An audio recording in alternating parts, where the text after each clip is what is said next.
Assalamualaikum warahmatullahi wabarakatuh. Alhamdulillahirrabbilalamin. Segala puji bagi Allah subhanahu wa ta'ala yang telah melimpahkan rahmat, nikmat, dan karunia-Nya kepada kita semua.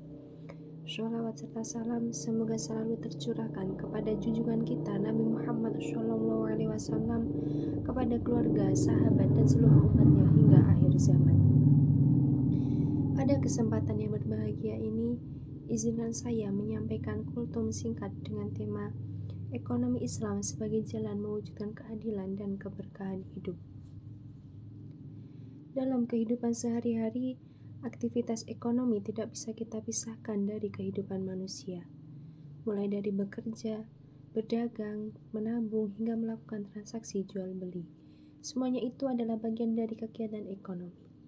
Namun dalam Islam, ekonomi tidak hanya berorientasi pada keuntungan materi semata, tetapi juga pada nilai moral, keadilan, dan keberkahan. Ekonomi Islam hadir sebagai sistem yang mengatur aktivitas ekonomi berdasarkan nilai-nilai Al-Quran dan As-Sunnah. Tujuan utamanya bukan hanya kesejahteraan dunia, tetapi juga keselamatan akhirat. Inilah yang membedakan ekonomi Islam dengan sistem ekonomi lainnya. Salah satu prinsip utama dalam ekonomi Islam adalah keadilan atau al-adl.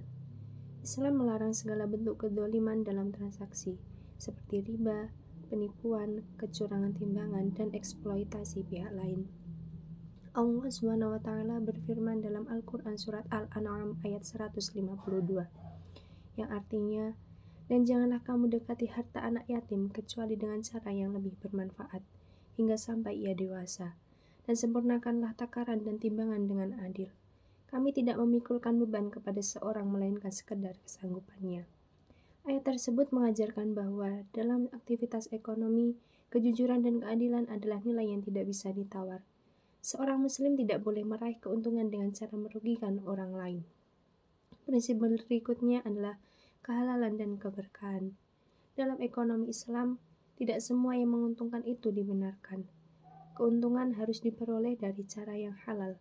Rasulullah SAW bersabda bahwa Allah itu maha baik dan hanya menerima yang baik. Artinya sumber penghasilan yang halal akan membawa ketenangan, keberkahan, dan kebaikan dalam hidup.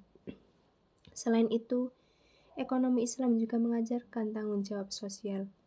Harta yang kita miliki bukan sepenuhnya milik pribadi, tetapi di dalamnya terdapat hak orang lain seperti zakat, infak, dan sedekah. Inilah bentuk kepedulian sosial dalam Islam agar tidak terjadi kesenjangan yang terlalu jauh antara yang kaya dan yang miskin. Dengan adanya zakat, infak, dan sedekah, ekonomi tidak hanya berputar di kalangan orang mampu, tetapi juga mengalir kepada mereka yang membutuhkan. Ini mewujudkan bahwa ekonomi Islam bukan hanya sistem ekonomi, tetapi juga sistem kemanusiaan. Oleh karena itu, sebagai generasi muda dan sebagai mahasiswa, kita memiliki tanggung jawab untuk memahami dan menerapkan nilai-nilai ekonomi Islam dalam kehidupan sehari-hari. Mulai dari hal kecil seperti jujur dalam jual beli, amanah dalam pekerjaan, tidak mengambil hak orang lain, serta membiasakan diri mencari rezeki dari jalan yang halal. Jika nilai-nilai tersebut diterapkan, maka ekonomi tidak hanya menghasilkan kekayaan materi, tetapi juga ketenangan batin, keadilan sosial, dan keberkahan hidup. Mungkin cukup demikian kultum singkat yang dapat saya sampaikan. Semoga kita semua mampu mengamalkan nilai-nilai ekonomi Islam dalam kehidupan sehari-hari, sehingga hidup kita tidak hanya sejahtera secara duniawi, tetapi juga diberkahi oleh Allah Subhanahu wa Ta'ala. Akhir kata, wassalamualaikum warahmatullahi wabarakatuh.